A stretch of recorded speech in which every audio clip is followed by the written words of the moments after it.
the year. And if there's more dead AVRN than there are loyal provinces, the government will collapse. And that's not good, because then all the ARVN troops go from veteran to untried, and the Dove counter goes up 3. So you really don't want the government to fall. You can also prevent this by spending your stockpiled resource points. So what's really neat in this game is you can stockpile up your resource points and not use them all at once. And you can use them in these kind of emergency situations or to make your turn go stronger. So the first thing that's neat about the card-driven mechanic that's different is there's 3 colors here. I'm not sure if you can see it all. There's red, blue, and a black deck. Now I know some people who won't play card-driven games like Twilight because they think you know, the luck can go too bad and they can just draw all the opponent's cards. You know, if you're playing as Russia in Twilight Struggle and you draw all American cards, it's not a lot of fun. And so I know some people won't play card-driven games because of that. But here there's a red deck, a communist deck, and an allied deck. And then there's this black deck, which at the beginning of the game, you shuffle up and deal half to each opponent. So you're always going to have different black cards in your deck each game, which kind of adds variety. The neat thing here too is that there's an event and you know, a resource points. Now normally in most card-driven games you only can play it for the event or the resources. What's neat in this game is you could potentially do it for both. You always get your resources and then there's a cost to play the event. So if I play this for 4, I can also play this to 2, which is buff, which lets me refuel a bomber as the American player. So normally you've got X number of bombers for the turn. Once they're used, that's it, and they only refuel at the beginning of the next year. So I mean, it could be a powerful card, depending if you wanted to use it or not. So that's a really neat mechanic I like. Is you're not forced to play it for the ops or for the event, but you could do both potentially, or you could just do it for the ops if you don't think this event is very helpful for you at this particular time. Now each turn you get 5 cards, and you play 4, one for each of the seasons for the year. So that's kind of neat. There's also some additional cards which are campaign. There's Communist Campaign, and then there's Allied Campaign. And that is you're conducting a campaign in one of the 4 zone areas, or for the Communist player there's some grand campaigns like the Tet Offensive. And that is if you can eradicate your enemy in the different campaign zones for each turn of that year, so for each season of that year, you either go up on the Hawk counter if it's the American player, or the Dove counter if it's the Communist player. So that's kind of neat, is you can select to play a campaign card. They're already set aside, and you can choose to pick one of those up at the beginning of the year in lieu of the normal 5 you would be holding. So you'd have one of these and 4 other ones. So that adds a really neat mechanic, in that you can start to focus on and deliberately target a region to conduct a campaign on and get results from that. The way the battle works is you would use 1 resource point to activate and move your units, then that would take 1, and then to actually conduct an attack would cost an additional unit. You then check a battle chart. Each player gets this kind of player aid, which is nice. The player aids are pretty good. The rest of the rule book, not so much. One thing, you know, I keep harping on is having a sample turn in these games. This is a game that really could have used a sample turn, you know, to clearly explain play. It's not done here. I had to read the manual about 4 times before I was pretty sure on how to play the game.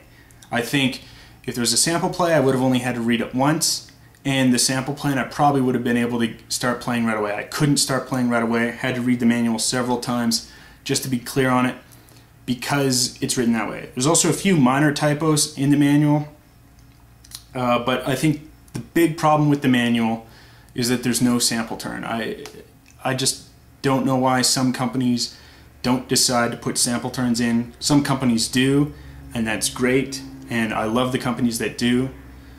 I hope Worthington Games, which produced this, starts to put more sample turns in their games in the future.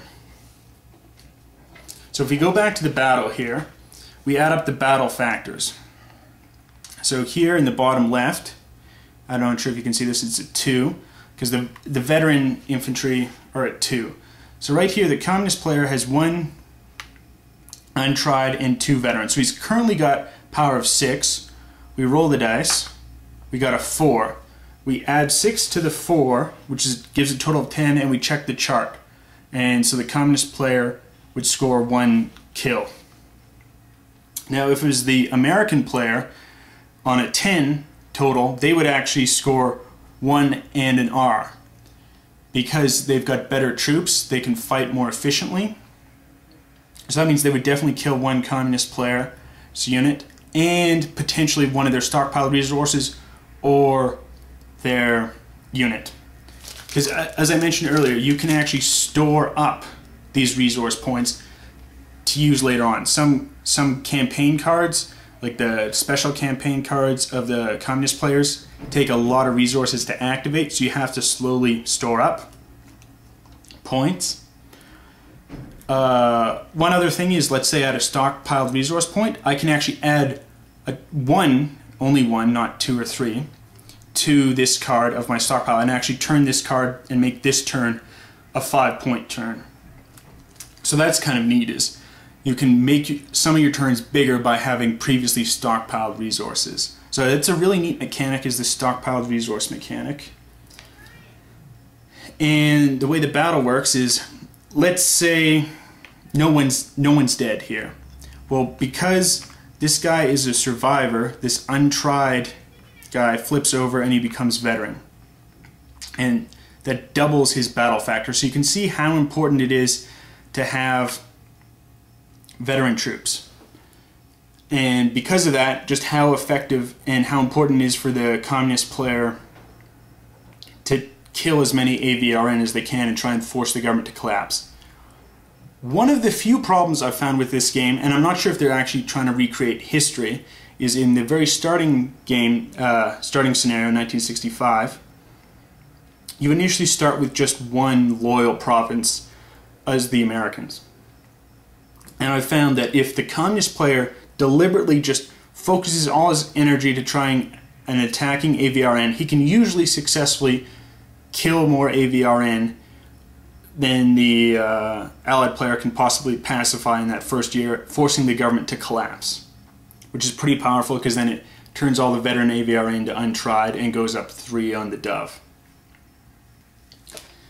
So I'm not sure, again, I mean, there were many coups, many times the government fell in history of South Vietnam. It's almost a little too easy to make the government fall in that first year as a good communist player. But again, that might be something that the designer was intending.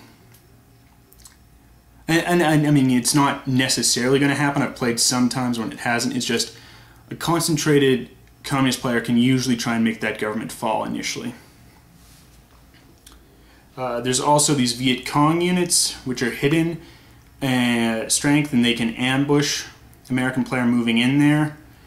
The way the movement works is it's based on the bottom left hand here. There's some more neat battle mechanics, which is really neat. How far the AVRN move is neat, because they move differently than both the Americans and the American units and the communist units, in that they have a potential to move 6, but they might not. You know, it's kind of local commanders, you know, might not want to follow orders from Saigon. So you actually have to roll the dice. Oh, we rolled a 1, they'll actually only move 1 space, even though I wanted to move them 5. So it's really neat, a lot of neat mechanics. I like how the card-driven gameplay works, with both the ability to play it for the campaign points and the event. The stockpiled resources is nice. I really like the political control in that it's 3 different stages. This game just adds so many different and unique things to the card-driven genre that if you're a fan of any card-driven game,